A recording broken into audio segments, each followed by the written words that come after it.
done it, I can do it again. Look what you left behind, be happy, you know, of what you've got, you know, and go and get the next, you know, the next level or the next big thing for you.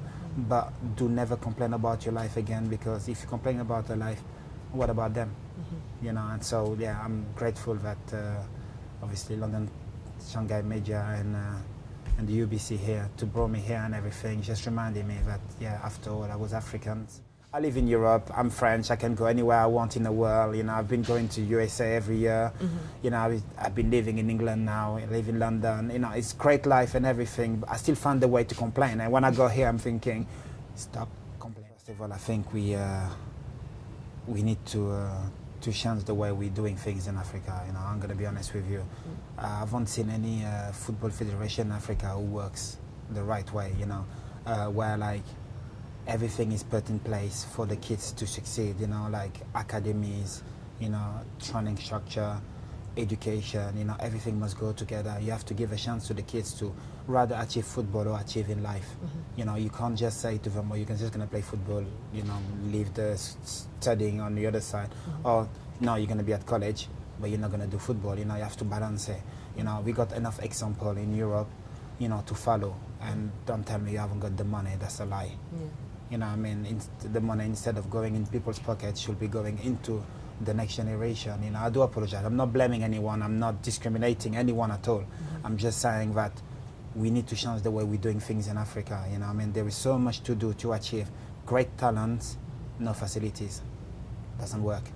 You know, I mean, put the facilities, you know, and let things work out for themselves.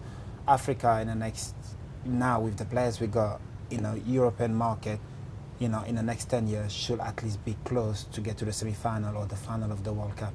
You know, but we're far away because we don't prepare the kids from the young age to be like the French generation now or the England generation. You know, I mean, the grassroots football is not followed properly. You know, we start following it when you get to 16, 17, you know, but it's not done properly, and they need to change that. It is. Well, it's one of these things, obviously. Not being part of it, I can't really talk about it. You know, I haven't experienced it that way. One thing I got to say is, if we improve the grassroots football, then players, when they get to their age, to the normal age, you know, let's say 16, 17, 18, they will be at a good level of football where like people can start picking them up from Europe. You know, I know like the FIFA changed the rules, you can't move until you're 18 now. But by the time we get 18, we're so far behind with European football and tactical and mentality, then when we get to Europe, it takes us another 2 years, 3 years to learn the trade, you know, and then by then you're already 22, 23, but the people who are there already settled in a team, so it takes a long time before you get a chance to play. Now, when it comes to that part of football, we are in Africa, we suffer.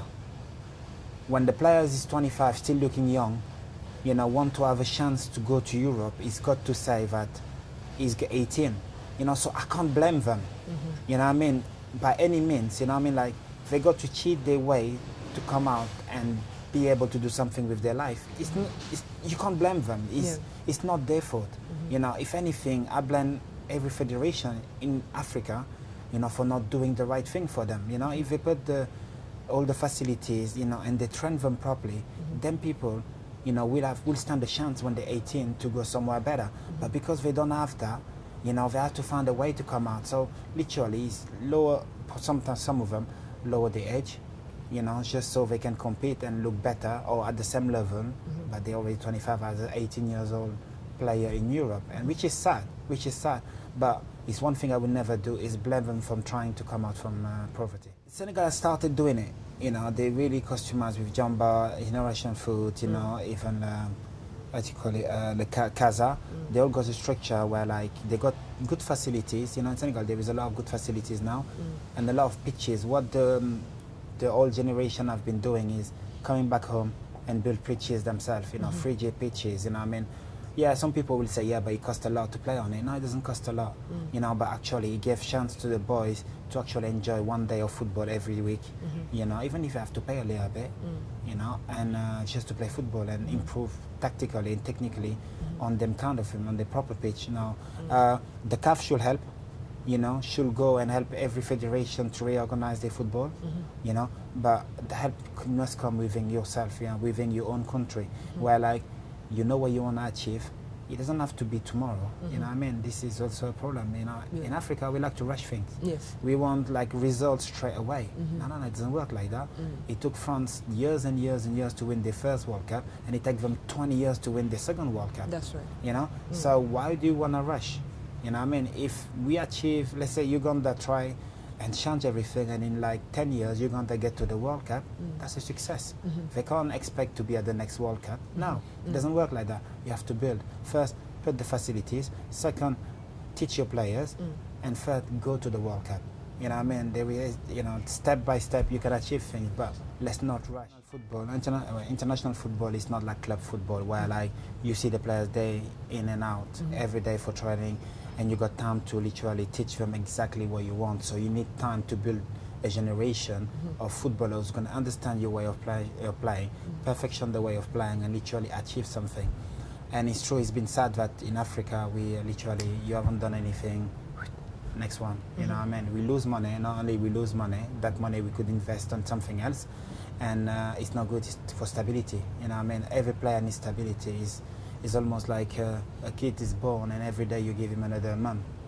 The kid won't be stable, he won't know who is who, he won't know what that woman wants from that woman, what they want, and who's mom, who's not.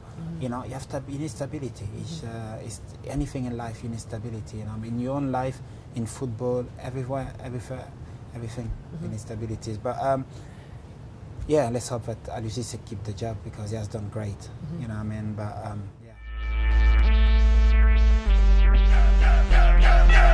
Well, in coaching, technology is good, you know, because it allows you to show the players, you know, the wrong to the right to the wrong. But my problem is football is not a science. Okay. Come on, you know what I mean? He's not going to take a computer and say, oh, if this going to happen, this going to happen. No, you can't write that. You have to wait for everything to happen to be able to write it, and that's the problem in football. So, yeah, to use it in coaching, you know, like, yeah, you can use it. Yeah, show videos and show what went wrong and explain to them, but knows that the next game, what went wrong might be something different. You know, so yeah, it's good just for memories to remember things, but it shouldn't go as far as that.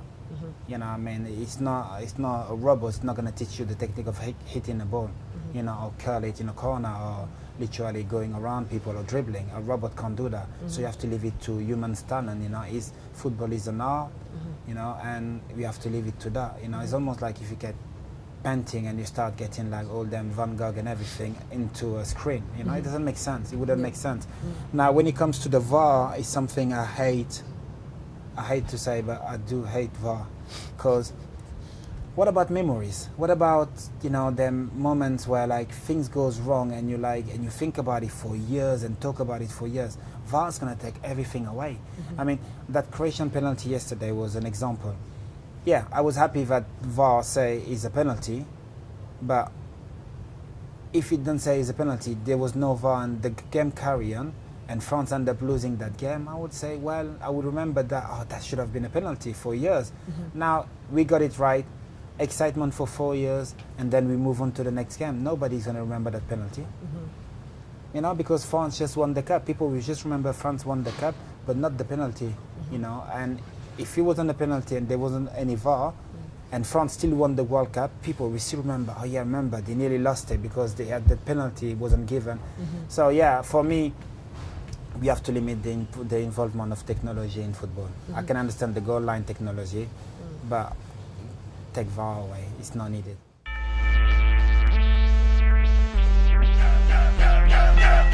had a great time doing that with Emmanuel Eboué.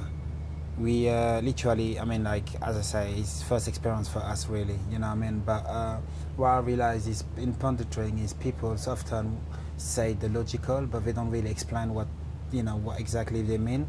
And I go against a lot of people when they're doing the pundit, because they literally, I don't think they respect the fans, really, you know, because for me, it's simple, you know, you tell the truth and the way it is. You don't just talk about someone just because of his name, or you don't show more respect to a player to another player. If a player does something wrong, you say it. You know, I mean, yesterday, Varane, great player, you know, had the ball to clear or to play it right, lost it, and I screamed my head off. What the hell is he doing?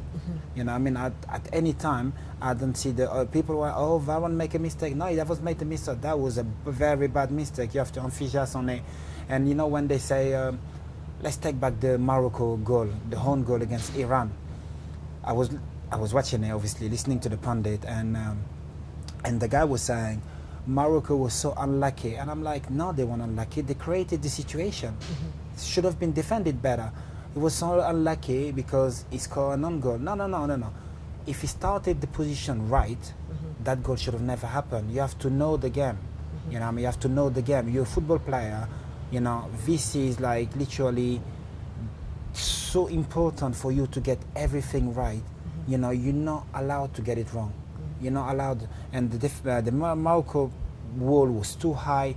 The first player was supposed to cover the first post, never looked where he was, you know, to the ball, to the line, you know, the keeper, the space.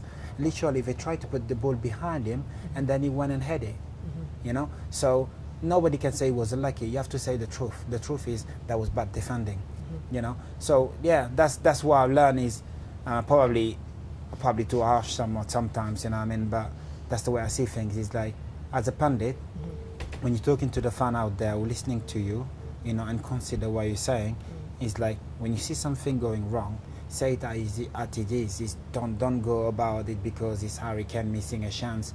You let him off because he scored many goals before now. He missed a chance who cost his team the World Cup final. You know, that's the last one against Croatia. He hit the post from like a yard away. Thinking, what the hell are you doing? You might be Harry Kane, but if he was John Anderson that were doing that, everyone will say, oh, Sterling. They will say, oh, Sterling again. No, that was Harry Kane, you know what I mean, who missed the chances. So people need to be direct with the fans, you know, say it the way the fans feel it. Every fan at home will be like, oh my God, what has he done? You know, but the pundit will say, oh, that was unlucky. No, it was unlucky. That was poor. Say it. That's all. You're a pundit. You're here to represent the people. You're talking to the people. So talk to the people in a language that they will understand and actually accept. That's how I see it. In this case, we've used one right foot volley, one left foot volley, and one header. Although you can use different types of variations. We use 2 sets of 6 reps, 2 to 3 times per week. Sometimes ball are playing to strikers' feet.